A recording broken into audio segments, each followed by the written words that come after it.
Om Jananim Sharadam Devim Ramakrishnam Jagadgurum Padapadme Tayo Shritva Pranamami Murmuhu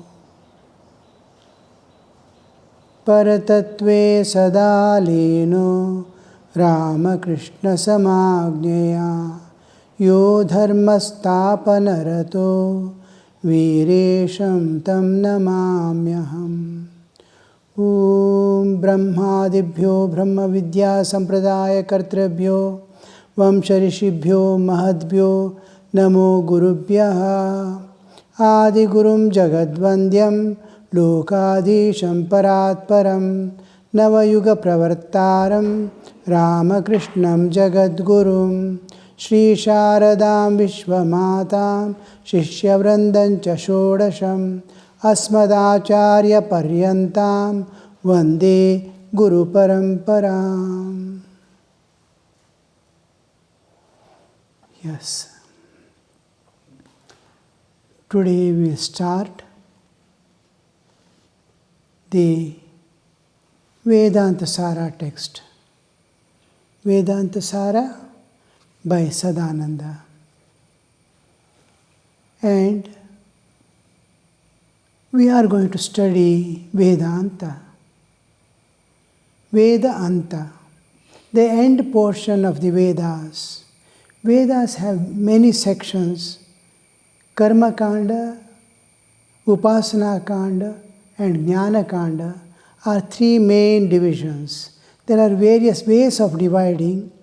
When we come to the way in which we are going to adopt it, it comes in three sections. Karma Kanda. When I am full of desires in this world to attain my fulfillment of desires, I will be entering into Karma Kanda.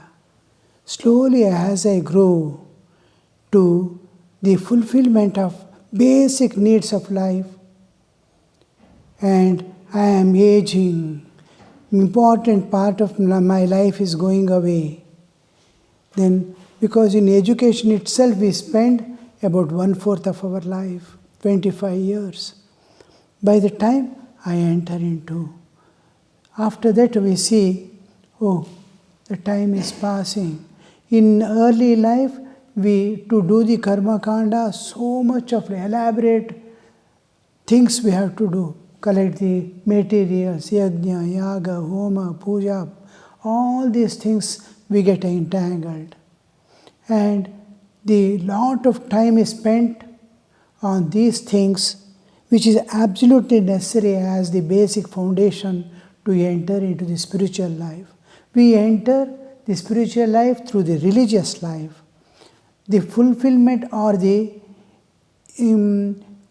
one stage of evolution with moral perfection, because Advaita needs tremendous moral perfection. Without moral basis, there is no Advaita. You cannot be as you wish telling I am Advaitin.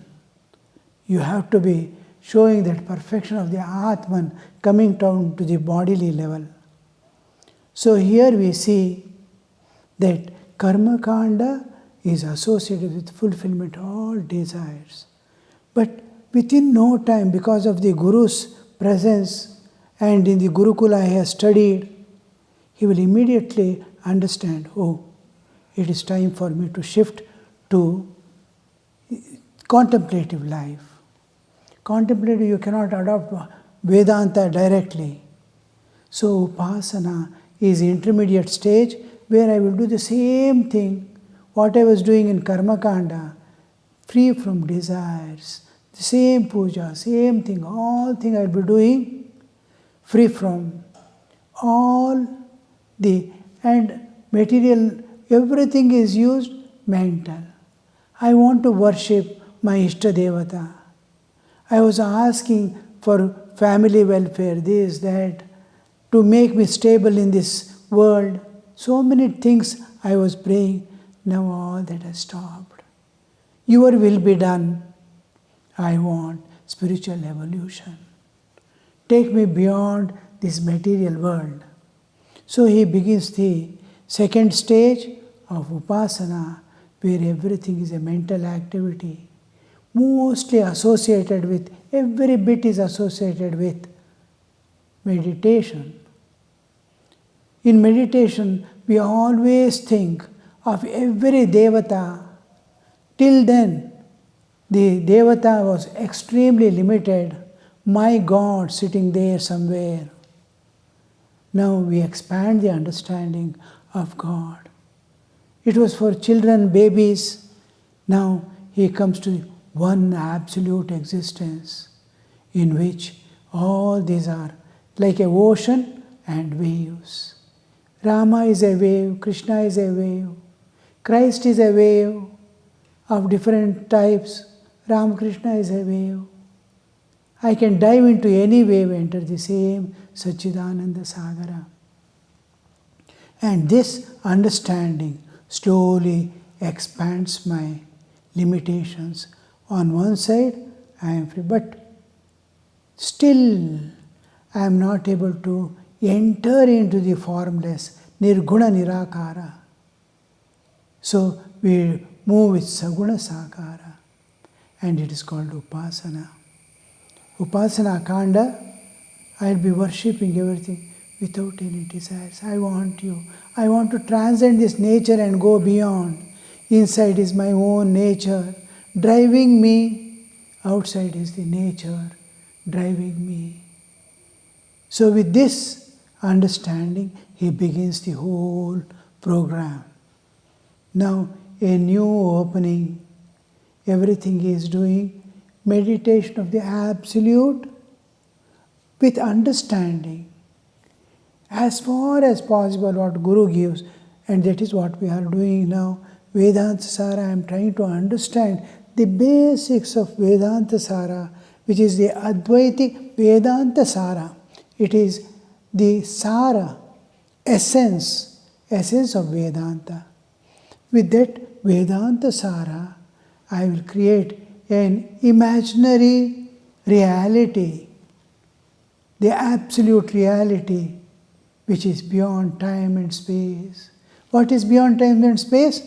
Cannot be conceived by mind, cannot be expressed through words.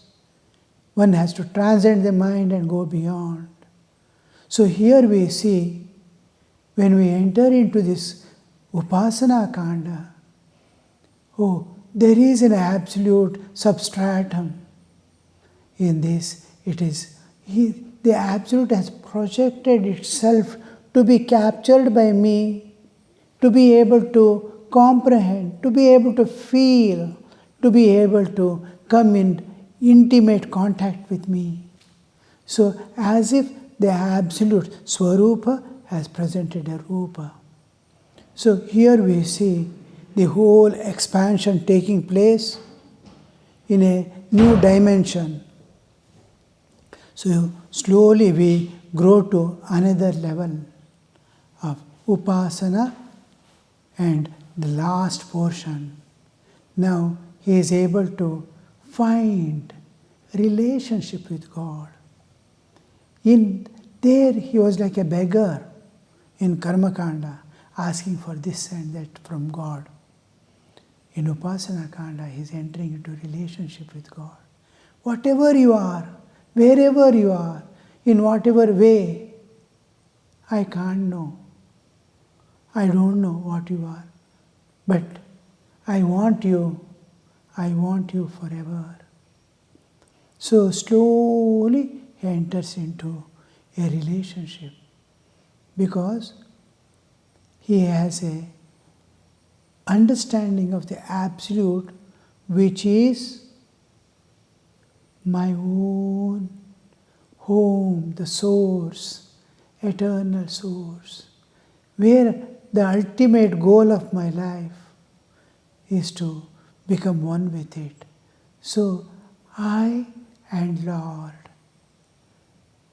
subject-object, where to merge, when the subject will merge in the object to find oneness, and where there is the absolute existence alone, the ocean of Satchidananda Sagara. existence, consciousness, bliss absolute, Satchidananda. So with that understanding, he finishes slowly a new horizon he sees. That is the Jnana-kanda. In Jnana-kanda, the rishis give the whole Upanishad. All Upanishads are centered on that one horizon in which the sun is going to shine. With that as the thing, object, having seen the sages, what we are going to travel is the footsteps in which the sages traveled to reach that goal, absolute existence. So we are walking on the same steps the sages have gone. And I have to, somehow I have to reach that before the evening of life falls, with that determination. Now he is able to get some glimpse of that as he enters into the Jnana-kanda. And there he reads, how does the sages explain? Just like Sri Ramakrishna, we see Sri Ramakrishna explaining to Naren. Naren is to ask everyone whom he has seen. In the street, when sannyasi is going, he will run as a boy and ask, have you seen God? One question. Have you seen God? Have you seen God? Nobody could give him right answer. Sri Ramakrishna said, yes, I have seen. I have seen more clearly and more really than I am seeing now. You. And not only I have seen, I can make you see God. That the same words we see in Upanishads here.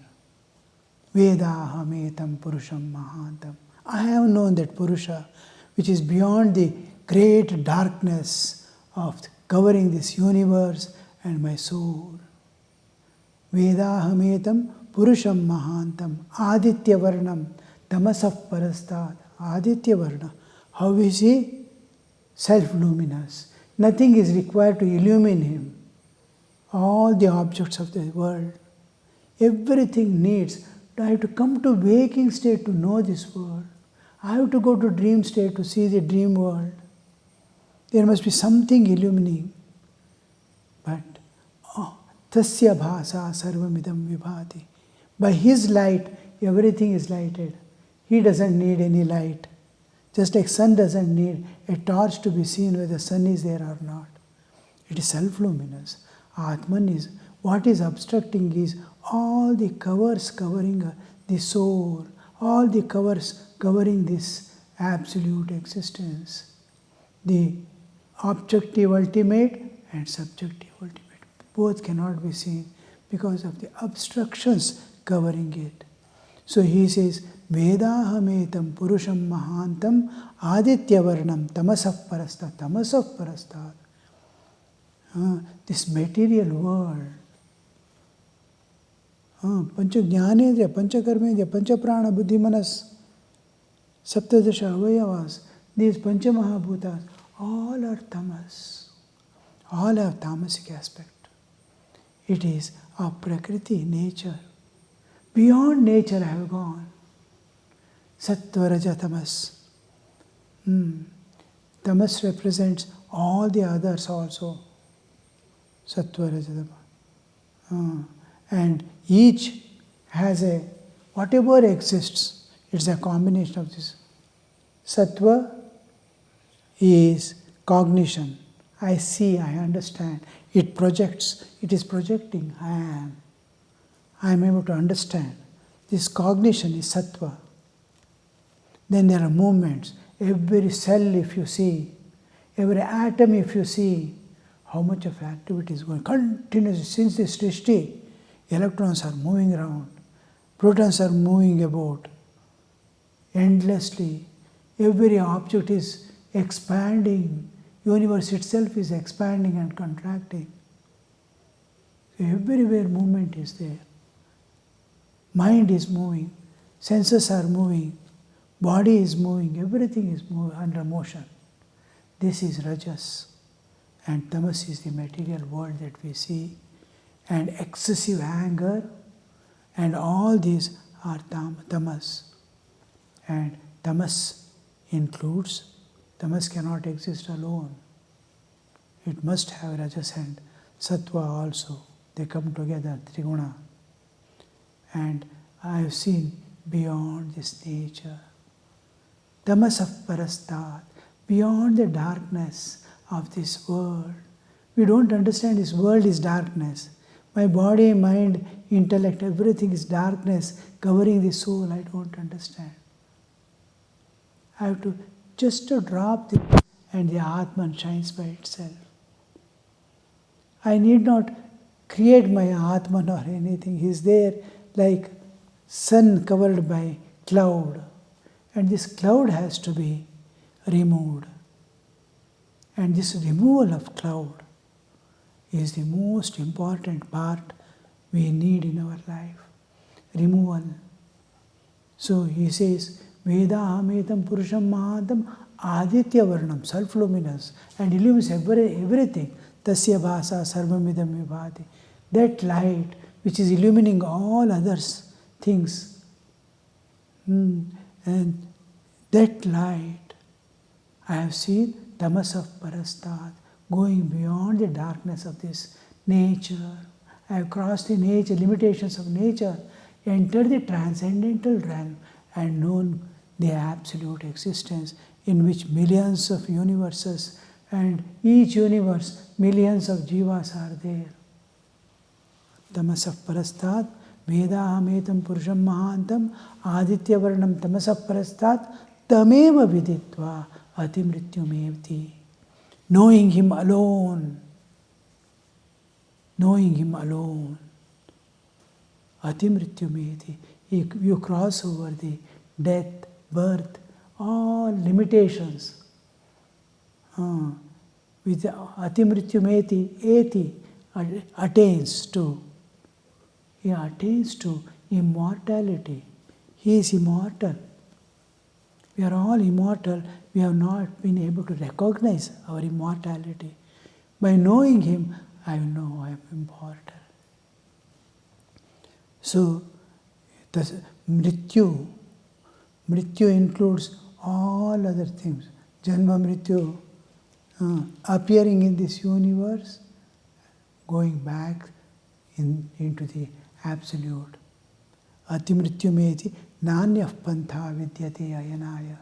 For this, there is no other path. There is no other path. Only by knowing God alone, whatever be your meaning or understanding of God, be it of any religion or any way, whoever has realized in any path, it doesn't matter. Realizing God, you are beyond this universe. In this nature, which is, we are imprisoned in the nature, in the house of nature, and we will be released from that eternal freedom, eternal bliss, eternal peace, and eternal love. It's a ocean of bliss, peace, love, absolute. We are entering into that by studying and following these steps given to us. And in the next class, we will see why should we study this. Apart from this, some of the things we need to know, we will know in the next class. It may take little time, doesn't matter. Om Niranjanam Nityamanantarupam Bhaktanukampa Dritavikraham Vai Ishavataram Paramesham Tam Namamaha.